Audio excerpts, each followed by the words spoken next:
You've been lied to. They told you that boundaries are about being polite, about learning to say no with grace, about being calm, clear, and communicative. They told you it's just a matter of practice, that once you learn the right words, once you repeat the scripts, once you read enough self-help books, or take enough time to journal, the discomfort will go away. But it doesn't. You still freeze when someone asks too much of you. You still nod along when your gut screams no. You still walk away from conversations knowing, once again, you betrayed yourself, not because you're weak, not because you don't know better, but because deep down, part of you believes you don't have the right to protect yourself. And that's the brutal truth. This isn't a video about communication skills. This isn't about learning better phrases or applying tips and tricks. This is about psychological warfare, and you're the one being invaded. Your problem with boundaries isn't about behavior.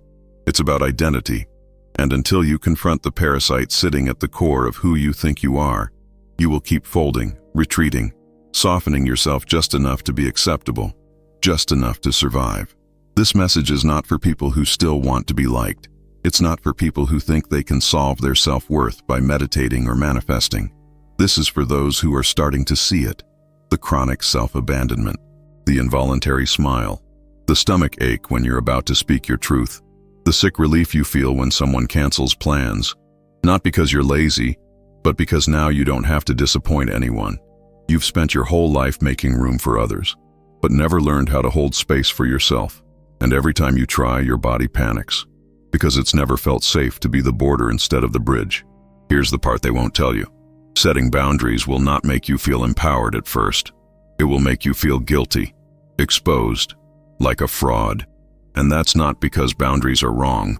It's because the version of you that's been running your life was built to serve others, not protect yourself. Carl Jung knew this. He didn't talk about boundaries as we know them, but he understood the war underneath.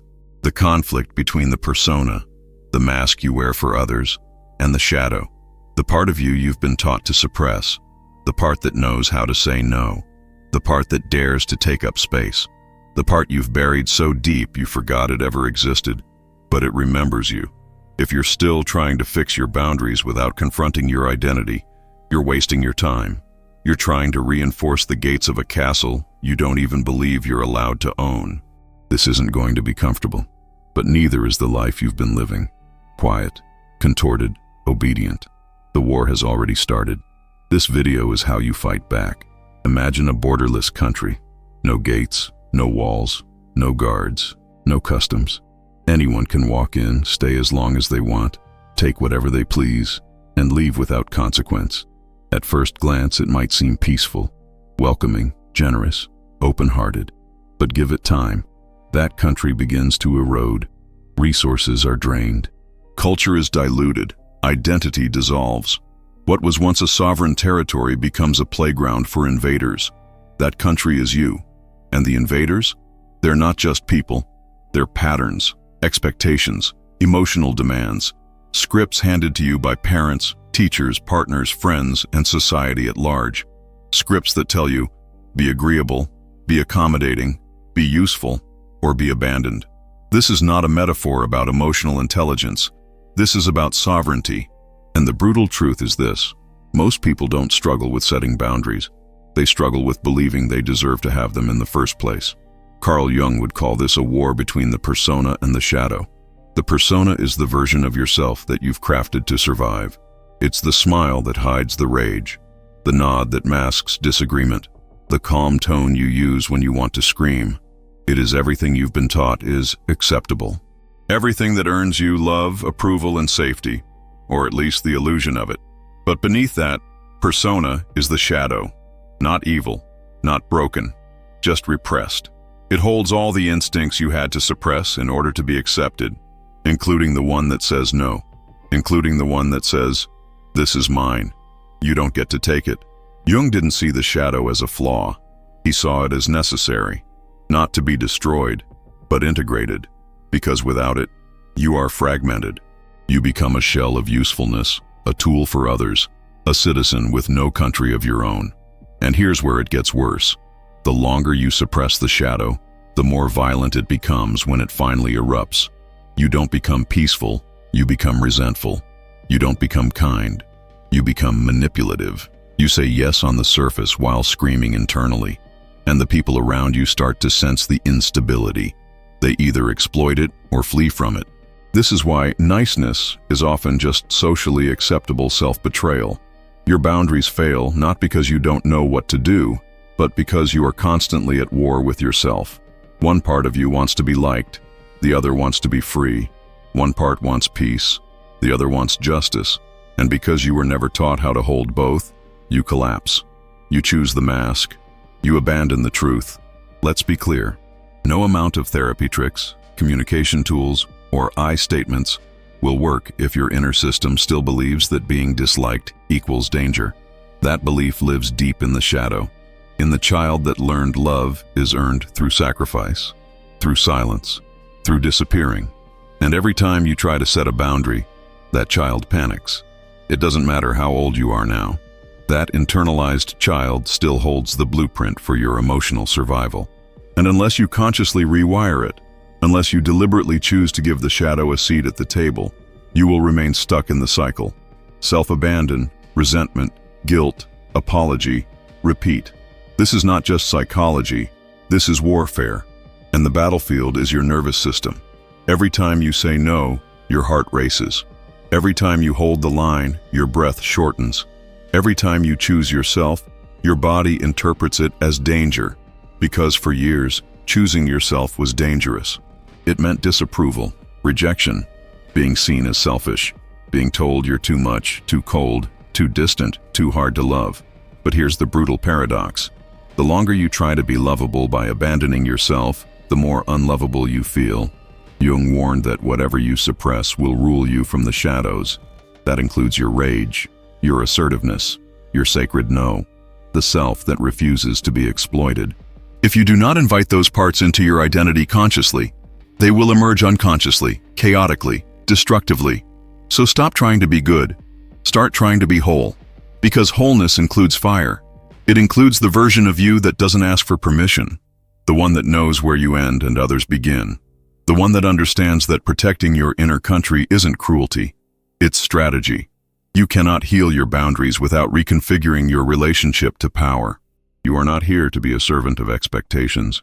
You are here to reclaim your territory. And Jung's roadmap is clear. Integrate your shadow or be ruled by it. You were raised to be conquered, not through violence, through programming. You were trained to keep the peace, to smooth over tension, to adjust yourself in real time, depending on who enters the room.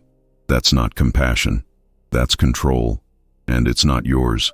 It belongs to every system that profits from your silence. Families do it. Schools do it. Workplaces do it. Religion does it. They reward compliance and call it character. They punish resistance and call it rebellion. And somewhere along the way you internalize the message. You are only safe if you are useful. But usefulness is not sovereignty. It's servitude. And that's where the real war begins. Because once you start questioning who benefits from your exhaustion, your availability, your endless emotional labor, you start realizing that the problem isn't just out there. It's inside, installed like malware, silent, invisible, persistent. Carl Jung didn't offer comforting answers. He offered surgical precision. He said the task of every human being is not to become good, but to become whole. And that wholeness means confronting the parts of yourself that were banished to the dungeon. The angry part, the selfish part, the territorial part, the boundary enforcing part. These are not your enemies. They are your soldiers. And you've been starving them for years. You want to reclaim your life? Then stop trying to be liked and start building an army. An inner army. One that serves your integrity, not your image. Because here's the brutal truth. The world doesn't care if you're drained, confused, or miserable, as long as you're still functioning, as long as you smile on cue, as long as you keep answering messages, taking on guilt, minimizing your needs, and apologizing for your presence. But your shadow is getting louder. It's tired of being hidden. It's tired of being demonized. It wants a voice, and not just in private journals or therapy rooms. It wants a seat at the table of your daily decisions. That's what integration means. It doesn't mean turning your darkness into light. It means letting both exist, side by side. It means saying, I can be kind and firm, I can be loving and protective. I can be generous and unavailable. I can give without being invaded. But this requires a transformation, not a surface-level change, a rewiring of identity. Because the current you, the one who flinches when asked for too much, the one who says yes and regrets it instantly, that self is not the final version. It is a placeholder, a prototype built to survive a world that punished authenticity. And Jung would ask, are you willing to die to that self? Not physically, psychologically, because as long as you cling to the persona, the mask you've worn to be accepted, you will never access the full force of your being. You will never feel safe in your own skin. You will never trust your own no. And that no is sacred. It's not just a boundary, it's a banner.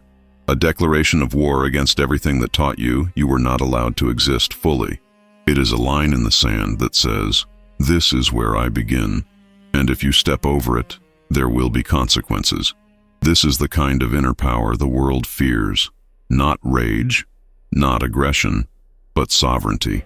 And sovereignty terrifies those who rely on your compliance. It destabilizes relationships built on your silence. It threatens systems that counted on your invisibility.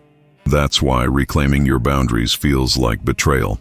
Because in a world that raised you to be a borderless country, building walls feels like war. But it isn't war against others.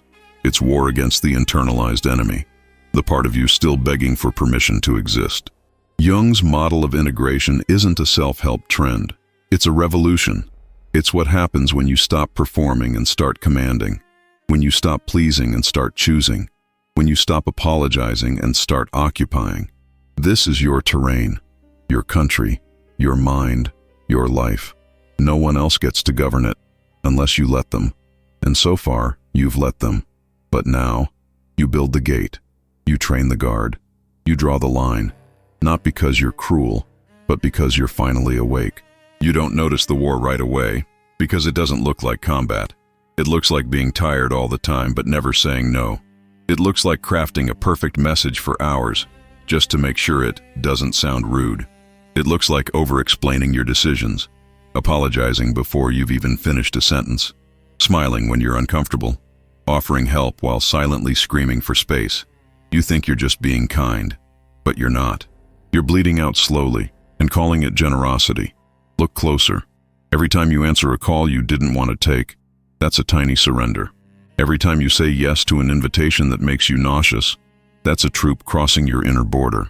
Every time you let someone interrupt you and you smile, that's the sound of a gate creaking open inside your psyche.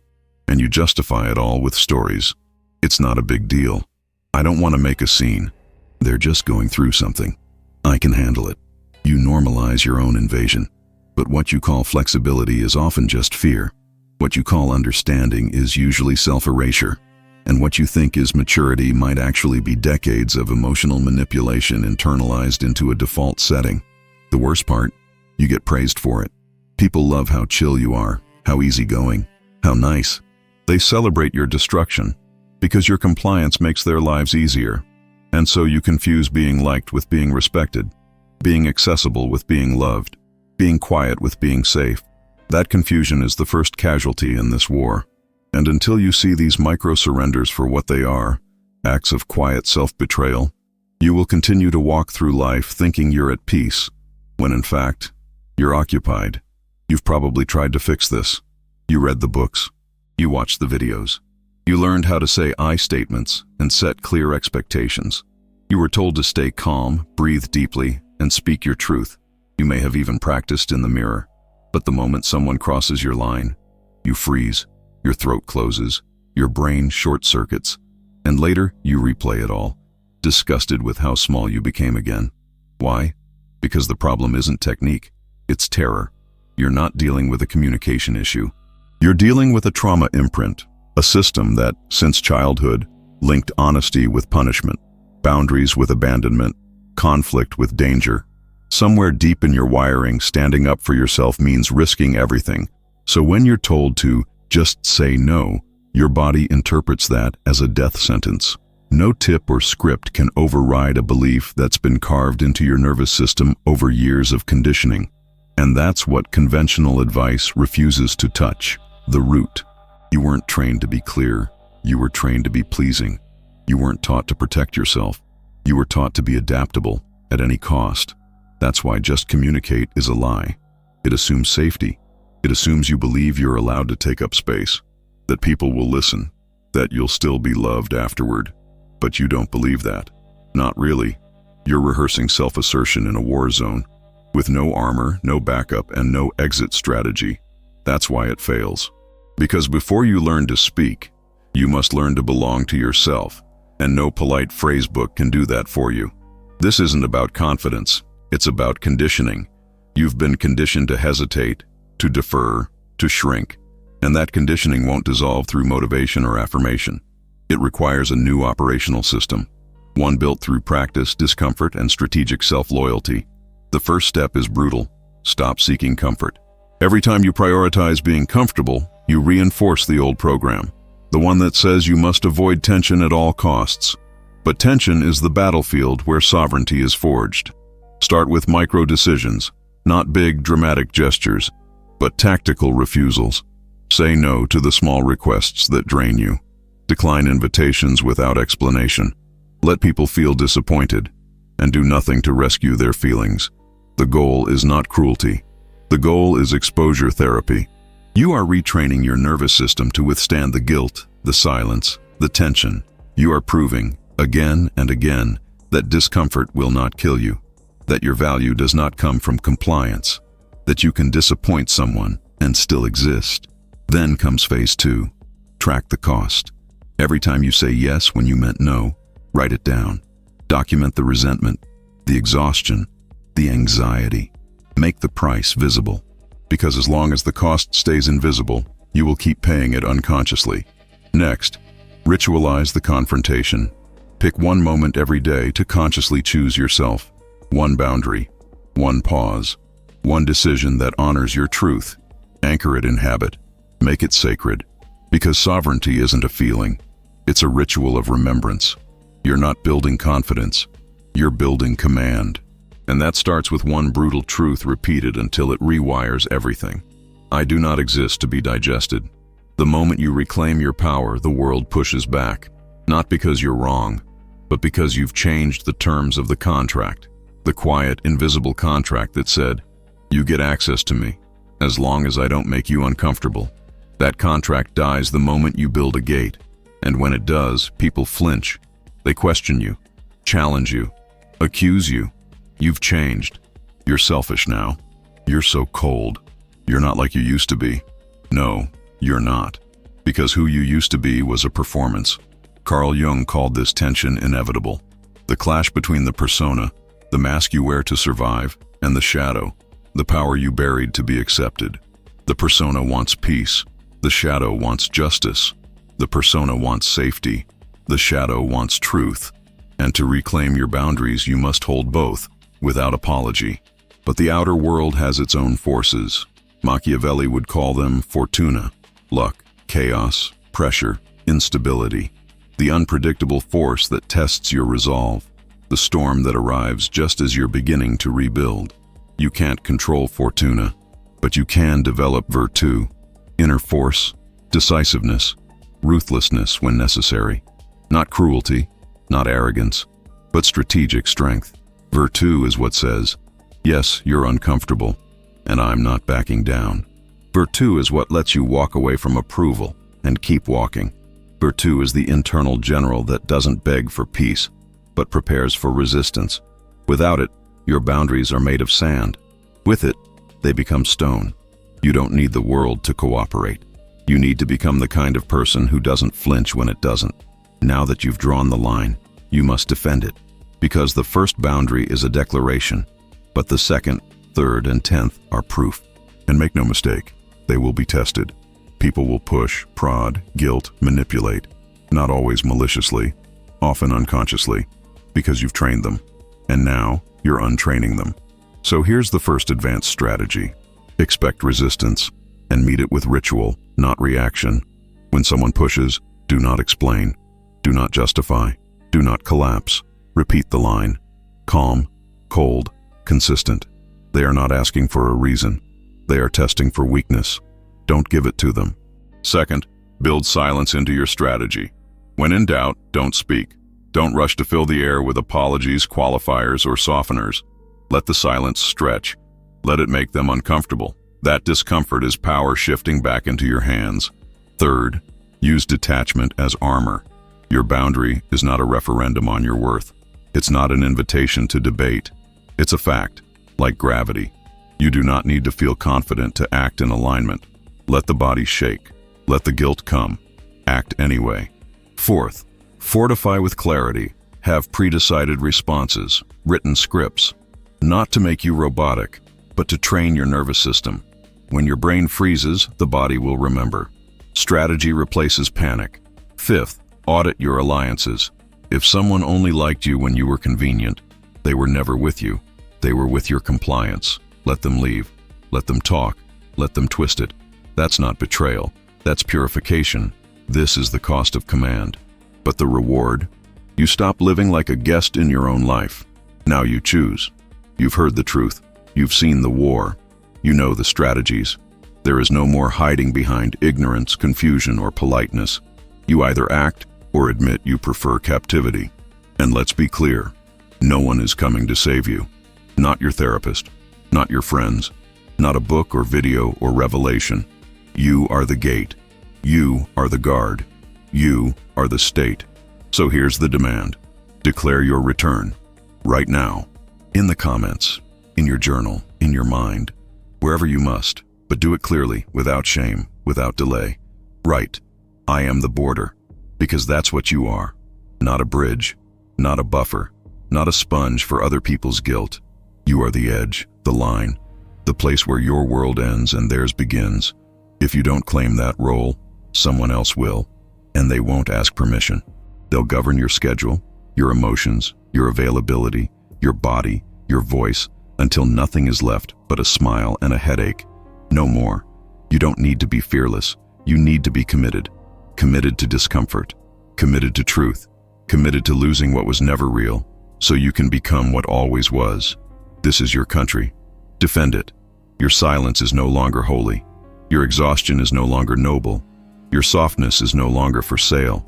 You've been trained to disappear. Now you train to remain. I am the border. Write it. Speak it. Live it. Or stay quiet and watch the world keep invading.